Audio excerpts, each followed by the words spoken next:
so basically in an environment where we're at right now, where there are so many external influences around the people that we need to connect with, whether that's for influencing the agenda, ensuring that our reputation is managed well in the media, how do we make sure that we are able to protect those relationships and make sure that they understand who we are and that we're able to maximize them?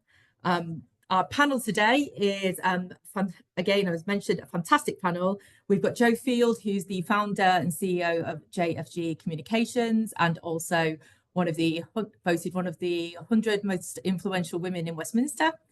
We've got Stephanie Van Ross, who's the media manager at Cadent Gas and also their crisis comms lead. We've got Katie Stanton, external affairs lead at British Transport Police, and Jen Pufky, head of engagement from the local government information unit. So welcome everybody, and thank you for taking the time today. I think we'll jump straight in really with you, Jo, if we can. In your experience, what are the big challenges that organizations are facing in developing a really good stakeholder strategy? Thanks, Kelly, and hi everyone. Yeah, I'm Jo, and so my agency, JFG Communications, specializes in stakeholder engagement, mostly for the transport and infrastructure sectors, but we work across public, private, and third sector, including from very large organizations to sometimes small industry bodies that are staffed only by volunteers. And something that I see, while the organizations can be very different, there are some challenges that I see consistently across the board. And the first one, I think, is how to identify and engage your stakeholders in this rapidly changing external environment that we find ourselves in now. For example, the current shifting political and geopolitical context, changing attitudes to net zero and equality, diversity, and inclusion. You have myriad social media channels, influencers, AI. So the challenges are, how do you keep up to date with who your stakeholders are, what they think about your organization and the environment it operates in, and also how do you actually engage them, i.e., why should they listen to you in amongst all the other information they are receiving? So that's one challenge.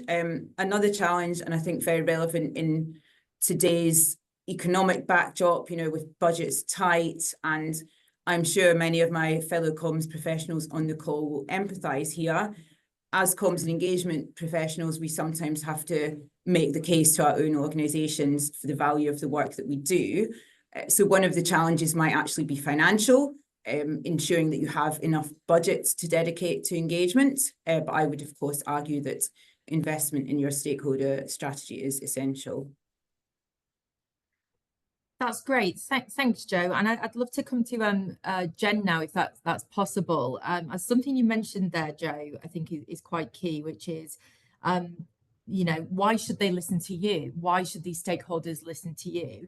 And Jen, obviously LGRU, very notable not-for-profit, also, big membership, but also a really interesting membership where you've brought different stakeholders together as well in terms of those academics and also local government, etc.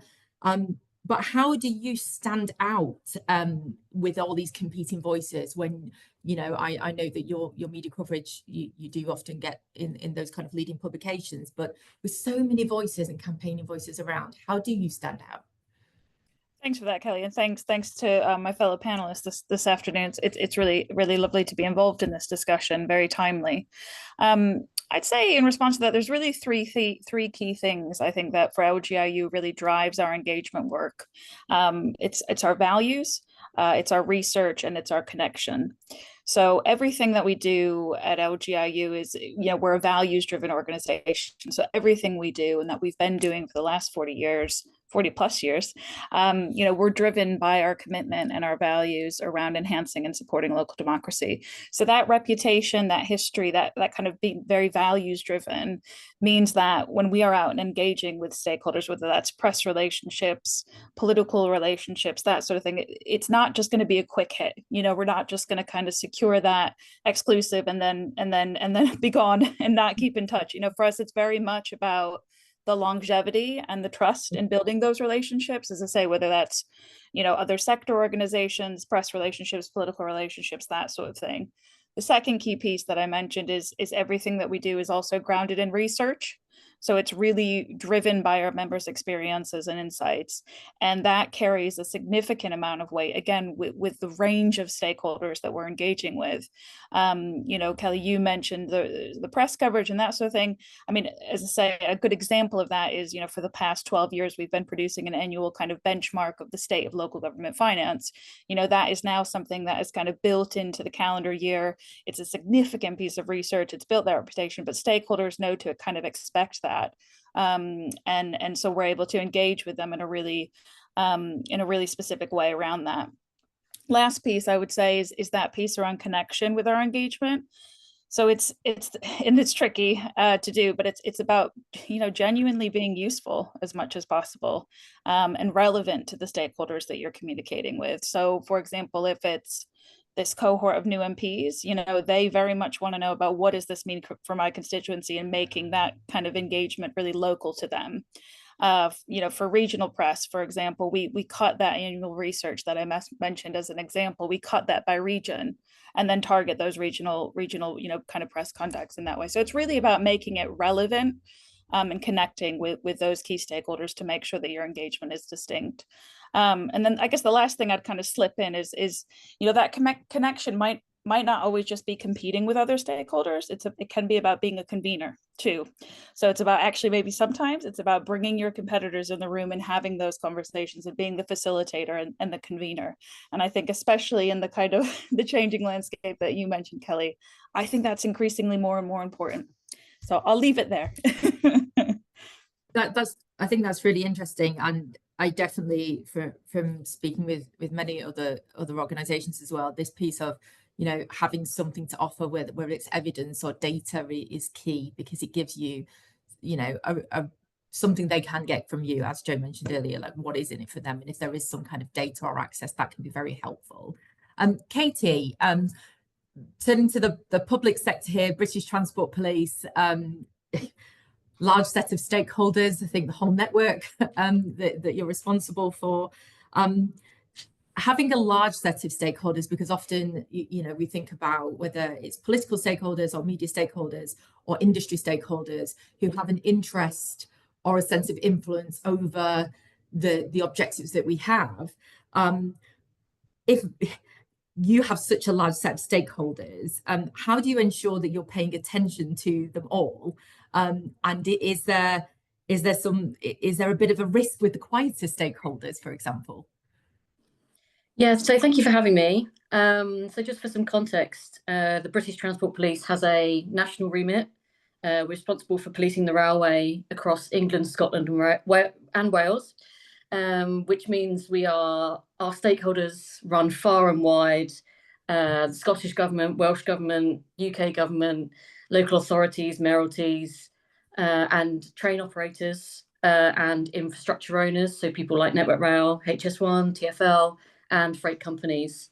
We're slightly different to many Home Office forces. We are responsible to the Department for Transport. We don't have a police and crime commissioner. Obviously, we have a national remit rather than localised, like your local regional police force. And most importantly, we aren't funded by the taxpayer. We are funded by the rail companies, so our stakeholders. So that gives us this extra element of interest from them, as they are shareholders as well as stakeholders. So we have a unique relationship with the rail industry in that way. We are required to strike a balance. Obviously, they have their own priorities as an industry, but we also have our responsibilities as a police force towards public protection. So whilst they do pay towards railway policing, we have that level of independence. They can't just say to us, please, can you send 10 police officers to Liverpool tomorrow? But that doesn't stop them perhaps asking for certain things. And it's very much our role to manage their expectations and communicate that balance. This is what we're doing and why we're doing it, and this is why it fits in with your priorities. So when it comes to managing so many of them, we do the traditional methods of stakeholder mapping, influence, interest, making sure there's a drumbeat of communications engagement, so we're always plugged in with them. But I think I echo a lot of what was said previously around really getting to know your stakeholders, really connecting with them. They're all individual organisations with their own strategies and objectives. And obviously when they're talking to us about our performance, it's good to have those in mind and to acknowledge those in the way that we talk to them.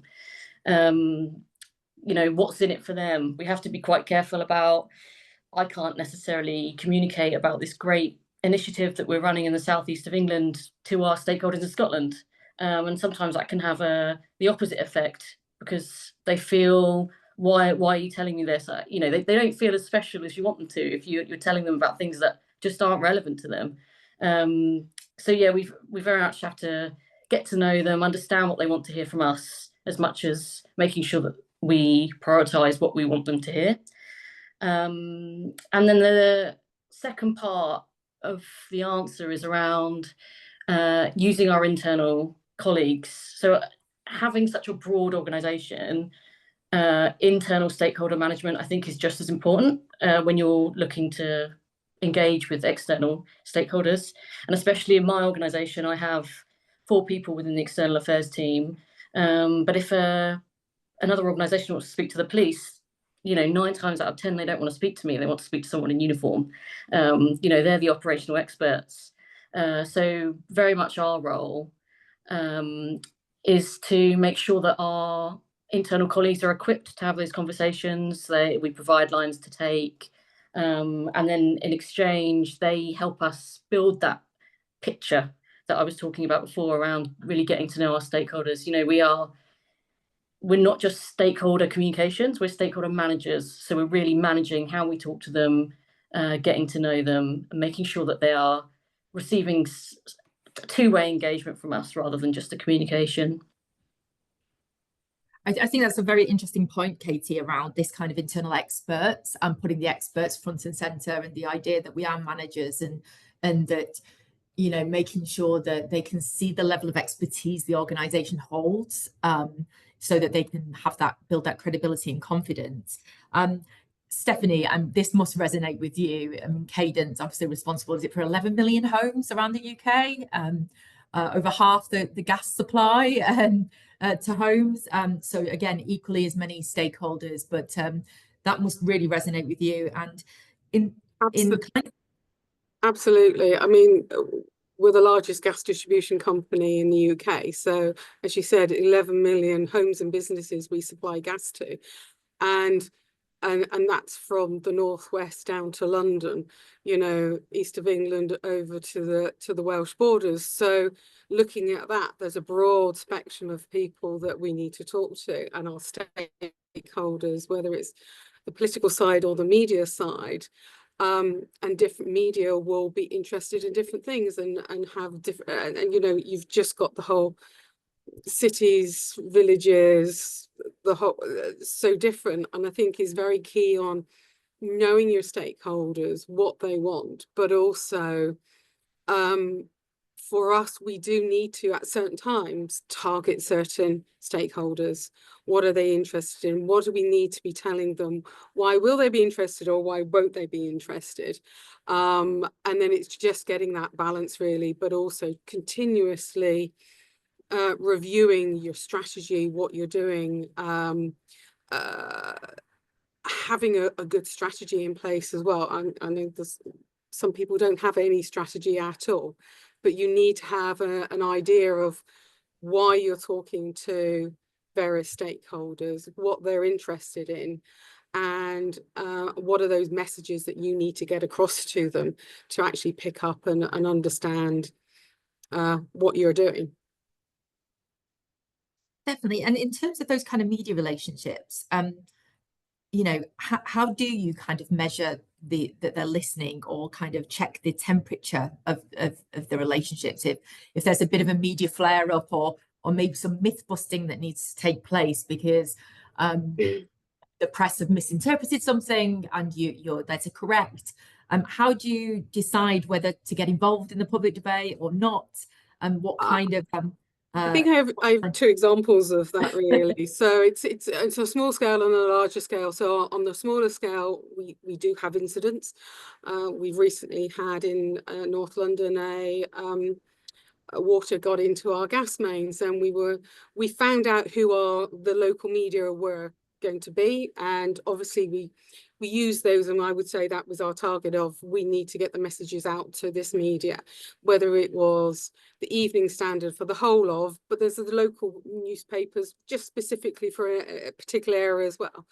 And we had really good relationship, and then all of a sudden we were seeing a bad story, and why was that? And we were on it straight away. And I think that's the importance of monitoring, keeping an eye on, especially through incidents of what is being said, who is saying what. And then you have to make that judgment call of, is this worth us? How much reputation damage will this piece do in this? And, you know, for this one, we felt it was significant enough for us to go, you've got it wrong. This is not what actually happened. We need to, and you need to be robust in your answers as well. I think sometimes in the utility industry, we're trying not to blame each other, but then sometimes it's not a blame, it's a matter of just factual. But being robust with that, otherwise your reputation could be damaged.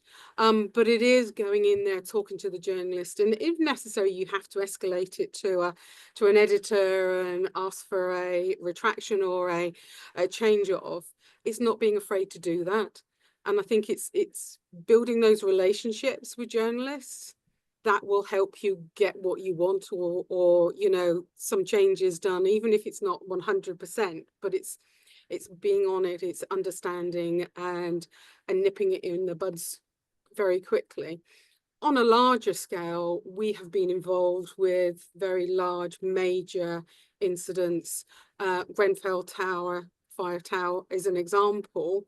There, we knew that got regional, national, international coverage. But there, for us, it was targeting who we needed to speak to at the time. We were there as a gas emergency service. And we knew that throughout the media, Cadent would be mentioned. But it's a matter of mention and making sure that the information that they had was accurate, but not worrying about every single mention. We were very low down on the pecking order of companies that were mentioned, but that way, I would say it was also managing internal stakeholders as well, saying we will be mentioned throughout the inquiry. We will be mentioned. It's open for everybody to hear. They're not necessarily media, not necessarily going to come to us, but that way it was managing stakeholders, and that was on the political and internal. But then also the media we dealt with, ensuring that they knew the full facts, and if we needed to have conversations, we could.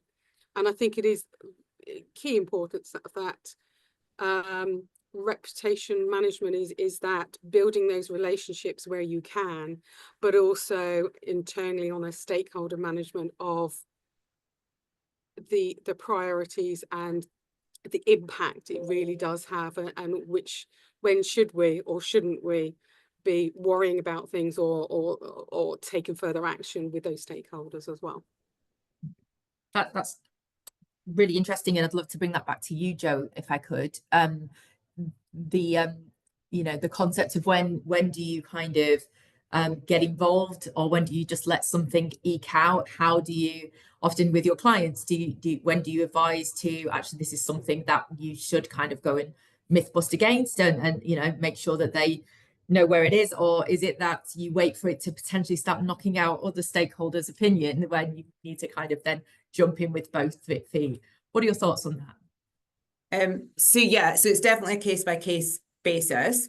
And actually, like, just going back to the previous question as well about large public sector organisations, because I worked at Transport for London before setting up JFG and built and led their stakeholder engagement team, taking it to award winning. And we had loads of stakeholders, but even when you have loads of stakeholders, you should know, you know, have dedicated managers looking after each type of group so that you know how your stakeholders are going to react. So if there's something negative being said about your organization or one of our clients in the media, then definitely you would have that knowledge already of how the various stakeholders were going to react. So you kind of know which ones you can call upon. Obviously, the basis for that is you need to have built the long-term trusted relationships with them, because they're not exactly going to stand up in the face of negativity and vouch for you and champion you, you know, if you don't have that long-term relationship.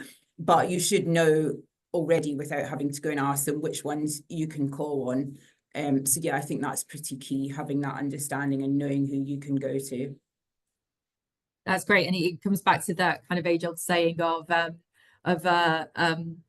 you know, you shouldn't wait till you need someone to form a relationship. And I guess just as a bit of follow on, Joe, is stakeholder management really, it's kind of a pre-season sport, training, isn't it? Like, we do need to kind of prep way beforehand, have everything in place.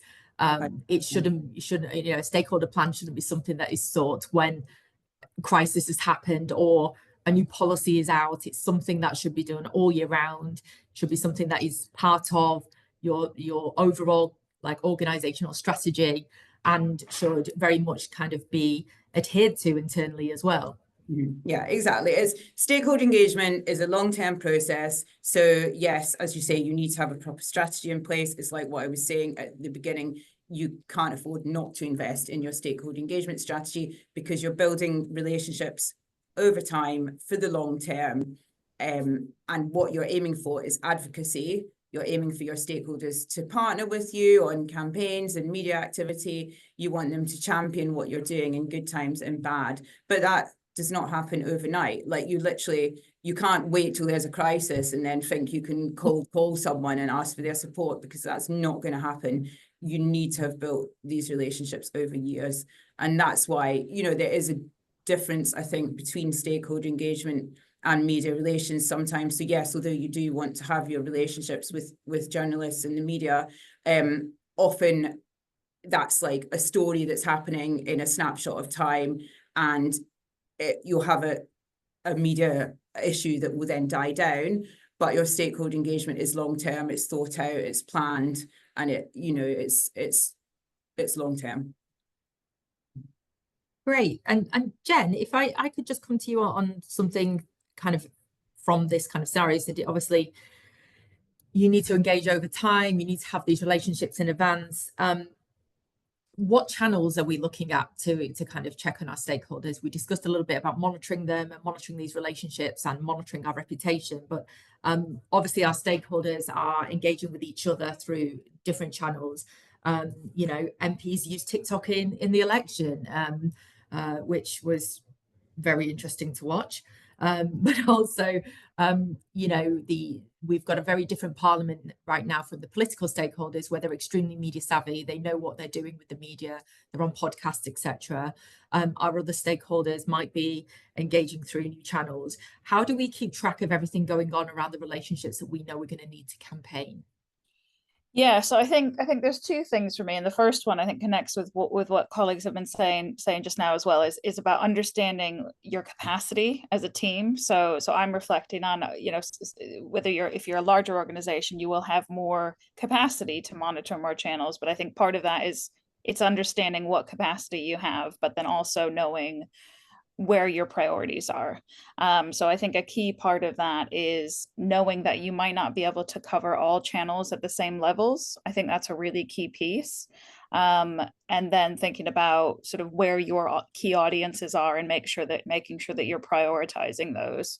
And also, you know, really understanding, you know, shifts and trends around channels. For example, we've just come off X in the last couple of months, you know, and so there's a thing about being there and being present there, but also, which you may not do, obviously, so we've come off, but it's still about listening as well. So I think for me, two things there are understanding your capacity as an organization, and what you can actually just do in the number of hours in a day, but then also prioritizing, you know, the channels where your key audiences are.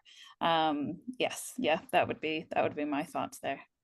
And Katie, just on that point as well, around that kind of thinking about your capacity and stakeholder mapping generally. In terms of managing a stakeholder map, do you think we need to simplify our thinking around it a little bit? Like, you know, do we can't map everybody, we can't engage with everybody. Are there certain things that potentially you do to kind of organize where you go and where you focus your time? Yeah, it's interesting actually listening to the others and thinking, oh, we don't do that, and I wish we had time to do that. Looking at our stakeholders from those angles. I mean, I think we all know how a stakeholder map works around influence and interest, but also when you're having those conversations, when you're plotting them, I think there are other factors involved when you're making your decisions. You know, perhaps who are the most, obviously sometimes the noisiest stakeholders, sometimes get slightly favoured. And then there's perhaps areas where stakeholders are, so I mean, in my industry, if you think some train operators are publicly owned and some aren't, so that would also impact where they sit in terms of how we prioritise them. Yeah, so it's just that added context, really. Just knowing those extra bits about everybody and where they can fit in. But you're right. I mean, there are areas where, you know, I would like us to pick up more, and if we can. But yeah, you've just got to. There's only so many hours in the day, isn't there? I think one of the concepts that, you know, you create your stakeholder map, and then almost you've got to start all over again because several things have changed, or you need to reinform it, or there's been a little bit of a kind of policy curveball, and it needs refreshing, and that's definitely a theme that tends to be discussed from some of our clients around how to kind of, you know, manage those kind of in the moment changes. This has been really fascinating so far, and it'd be great if we could, we've got about 15 minutes left, so it'd be great to kind of hear top tips, anything that you would like to see as like a one piece of advice that you would give to somebody maybe starting out with stakeholder management. Some of the themes that we've mentioned so far, I think, are really are probably the things that we know that are key. You know, that internal stakeholder management piece. You know, living within the reality of how many hours you've got in the day. Definitely two key themes that I've picked up today. But Jen, do you want to kick us off? What would be your kind of key piece of advice? Yeah, so this takes me back, because I thought about this one. This takes me back a really, really long time into, I mean, years and years ago. So the bit of advice that someone gave me as I was getting into comms, and it was make the most of every relationship that comes along your way, because you just never know who might be important or relevant to your work or role one day. And I think that still, you know, that still chimes with everything that I do. You know, it ties into points about sort of not burning bridges and that sort of thing. But it's that thing about you just never know. You never know who will become important or relevant. So that would be my top tip. You know, make the most of those relationships, whether you're out and about at different sector events or on LinkedIn. I mean, LinkedIn is a kind of an endless space to do that. But it's really about making those connections and making the most of those relationships. Great. Stephanie? I would say it's making the most of the opportunities that are presented to you, whether they're good opportunities or bad opportunities. For example, you know, we've had incidents happening, whatever they happen to be, but we've been proactive and talked to our stakeholders. We've been proactive and talking to the local MPs. And from there, and sometimes ministers that we need to speak to as well, but taking an opportunity to explain what we do and how we do it, come and have a look at what we're doing. Yes, it may be an instant, but actually it's a positive thing. So I think it's just taking those opportunities wherever they present, no matter how good or bad they may seem. If you've got an opportunity to talk to somebody, talk to MPs especially, sometimes they can be your advocate for what's happening as well, and they can send out and share messages. So it's making the most of those opportunities as much as you possibly can. That's brilliant. Thank you, Stephanie. And Jo? So key things for me, It's definitely about building relationships over time. The way that you do that is engaging early, very early on in the process, or your project or your campaign. Engage early, engage often. It's a two-way conversation, it's symmetrical. And the ideal thing to do, I haven't said this by name yet, but it's co-creation. It's co-creating your messaging, your plans, your actual engagement channels with your stakeholders. Because if you want your stakeholders to champion what you're doing, they're much more likely to champion something that they have helped to create. So those would be my top tips. That's great. And Katie? Yeah, so just one thing on my last point, actually, when we were talking about capacity, I think there is an element of saying no within stakeholder management. If you're an organisation where multiple people are wanting your time and attention, and you know, with the police, that you can't always have a police officer out and about doing sort of PR things. So part of the role is just managing out stakeholders, as it were. And on the point about any advice, I think something that I tried to focus on is common ground.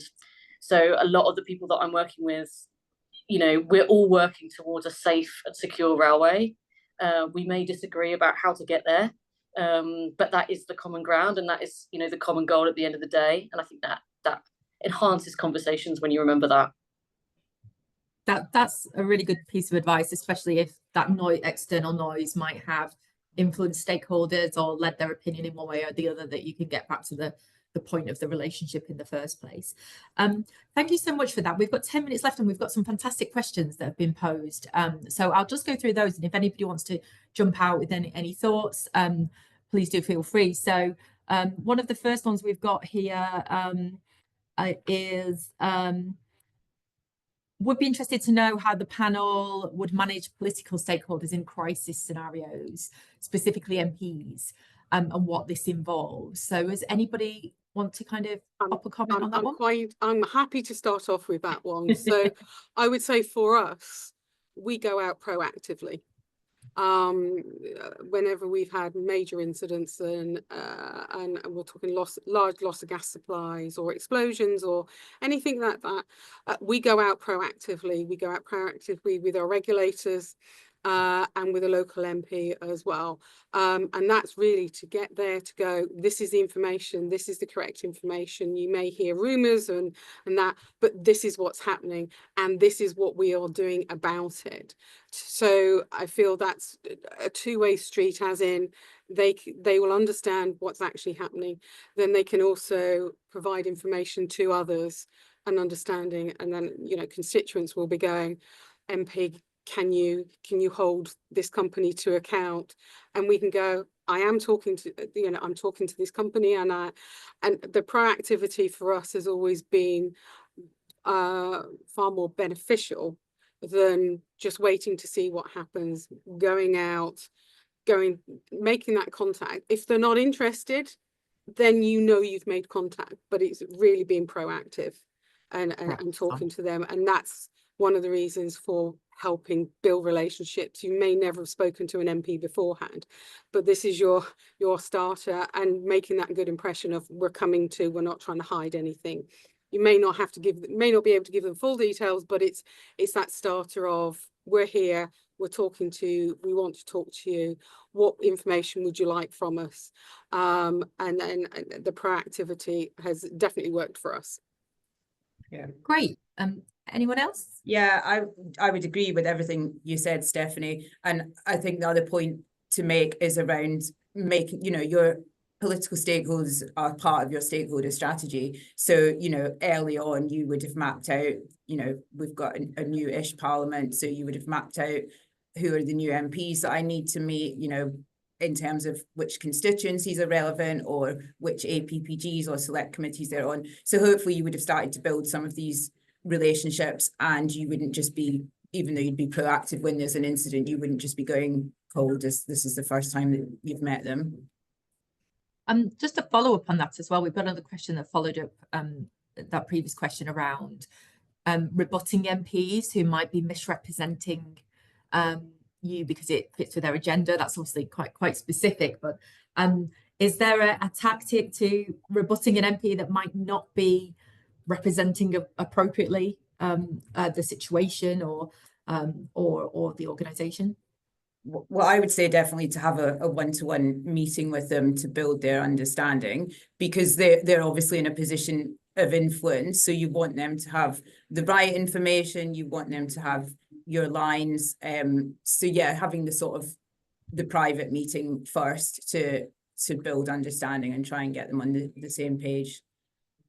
It's trying to take it from the external into the private room, isn't it? Like often there's sometimes a lot of saving face going on if it's done too publicly. I know there's some scenarios that have recently been in the press where organisations and politicians have kind of had that kind of public conversation, and it doesn't always help take the steam out of it. We've got another one here as well, a question around, with so many different sets of stakeholders, all requiring different messaging at different times, how do you manage the content strategy? Anybody want to jump in on that one? I can come in on that if that's helpful, Kelly. I think that's a really helpful question. I think it's something that everyone will tackle in different ways. I'm just speaking from an LGIU perspective. We operate across 4 core countries. And so a big part of what we're doing with our content strategies is, I mean, it's sometimes, so we operate in Australia, for example, it's literally adjusting the time zones and making sure that you're not sending an email to them in the middle of the night their time, but also speaking their language, making sure that the content is relevant to them. I loved, Joe, what you said about co-creation. You know, that's very much what we're doing, is making sure that, you know, our local government professionals in Ireland are sharing and co-creating content that may be relevant for other councils around the world and that sort of thing. So yeah, I don't know if that answers the question specifically, but I think that's really important, right? Is about speaking their language and thinking about when the comms is going to land on their desk as well. So it is 9 o'clock on Monday morning the best time for that content to land? Probably not. So it's really sort of putting yourself in their shoes. Just to go back to the last question, I have to quickly come in on that, because I think there's also a thing when we're thinking about political stakeholders, don't forget about local government. You know, don't forget about the mayors, don't forget about the councils, don't forget about the council leaders, cabinet members, chief executives.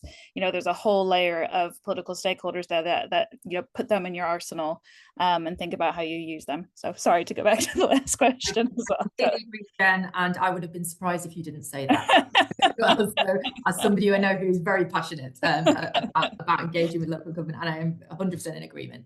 There is a bit of a follow-up question to kind of making sure that, you know, these different content channels, that we do think about the range that we need to do and managing those, which is around making sure content is inclusive and accessible. Does anybody have any thoughts around how do we ensure that content is inclusive and accessible when we're reaching out to audiences? I think you have to look at everything. I know there's everybody's very much going, oh, we just use social media and that, but not everybody's on social media. The use of your website can actually be key, because if people are not on social media, they potentially are still on the internet, so they can get onto your website. But that still excludes a whole lot of other people as well. So it is really ensuring that if it comes to letter dropping or face-to-face, if that's what you have to do, sometimes that's what you have to do. And I think it's ensuring that video content and anything written is either done with a signer, subtitled, and then you have different languages available as applicable, because in different areas you might have different populations and that. So it's really, you have to think of the broad spectrum of communications and how to communicate with people. Don't get too blinkered into social media is the best way to go now, or is just online, because there are so many people who are not getting their information that way. And you know, that's where building those relationships with the media also can be, that's one of those very that's the only way you're going to get to somebody, either through television or radio. So it is really looking at that whole spectrum and making sure that you've got your key messages, if nothing else, in different ways of communicating for people. And is there, so just thinking about that, that's triggered a bit of a thought for me around, if we can't get to the right stakeholders, if they're a little bit too far out of our reach, that we kind of connect with people that they're connected with, or those that they find are credible. Absolutely. So And it's not I our think, door to knock on, we can go via another relationship. I think, as Jen was saying, that don't forget your local authorities, your local councils, because sometimes it's, you go to them and say, this is all the information, how do I get that out there? And they already have that network to get out to those stakeholders, to consumers. So it is using the people you know, whether it's local authorities, local councils, MPs, the media, it is looking at, and that's the importance of building the understanding of key stakeholders, how you're going to get your messages out there, and having that broad spectrum of variety as well.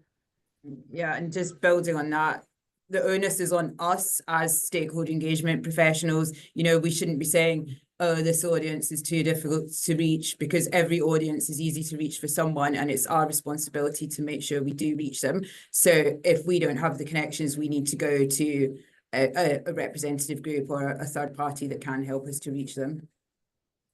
Great, thanks, Jo.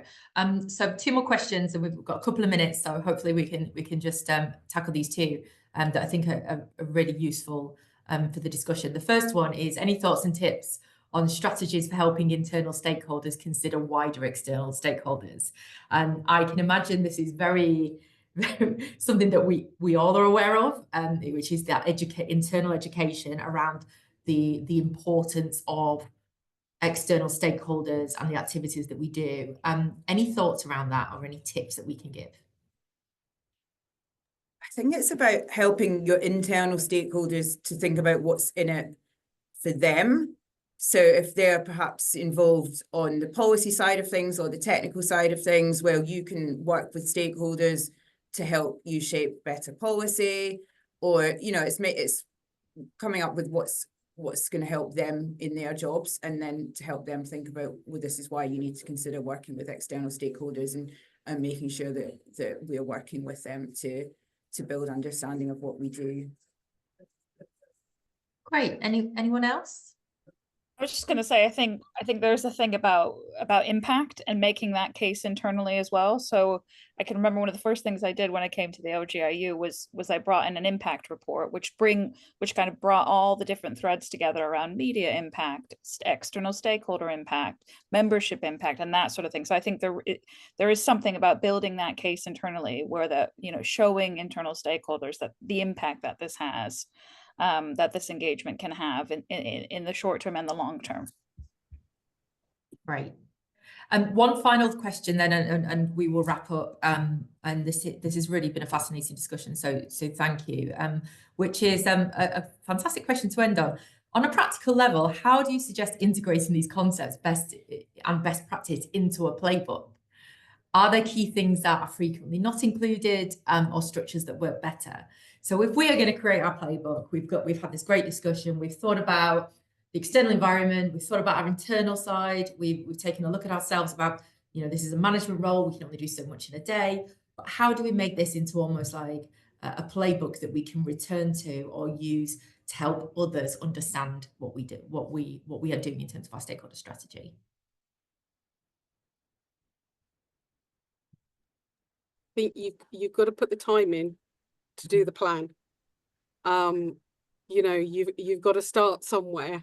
Start with some very basic stuff of who are, if it's targeting, is it who are key people we want to talk to?